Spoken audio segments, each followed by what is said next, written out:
L'Alliance des syndicats autonomes de la santé et de l'action sociale était dans une mission ce samedi à Diourbel, initiée par le département des jeunes de Hann Gueusseum.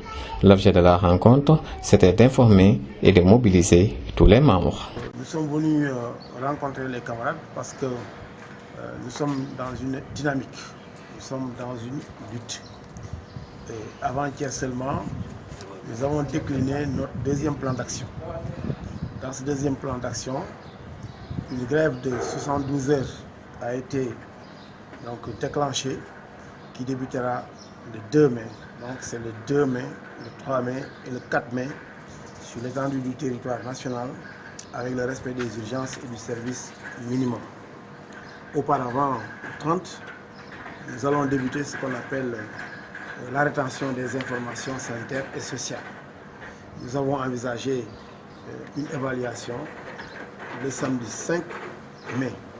Après l'évaluation, nous écoutons le gouvernement et si le 5 mai à l'évaluation, le gouvernement n'arrive pas à matérialiser ou bien à faire appliquer les accords résiduels de 2014, si aussi le gouvernement n'arrive pas à payer intégralement les arriérés de salaire aux contractuels du plan Cobra et du plan JICA, tout comme aussi le versement de la première phase de la motivation nationale, la première tranche, la motivation nationale du premier trimestre 2018, surtout aussi qu'il y a un problème lié non seulement à la dette de la CMU, mais aussi le remboursement, pour ne pas dire le paiement des 100 millions dus aux retraités des collectivités locales.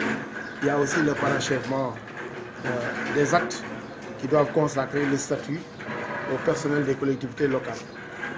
Donc pour eux, l'objet de ce deuxième plan d'action, c'est effectivement le remboursement des salaires, donc les arriérés de salaire de ces personnels contractuels.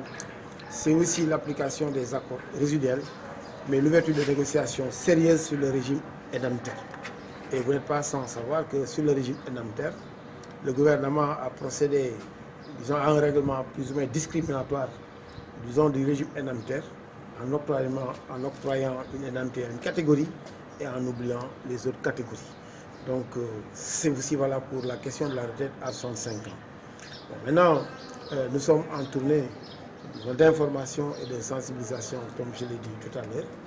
Et cette cible jeune, pour la plupart, ils sont du programme JICA et des contractuels Cobra, qui ont du mal à disposer même d'une couverture médicale, parce que c'est un problème sérieux à leur niveau.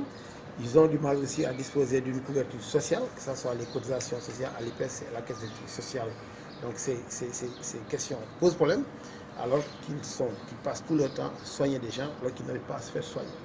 Donc nous pensons que c'est aussi un gros problème que le gouvernement doit pouvoir régler. Hann Gueusseum, pour rappel, c'est l'Alliance des syndicats autonomes de la santé, composée du SUTSAS et du SUDETM.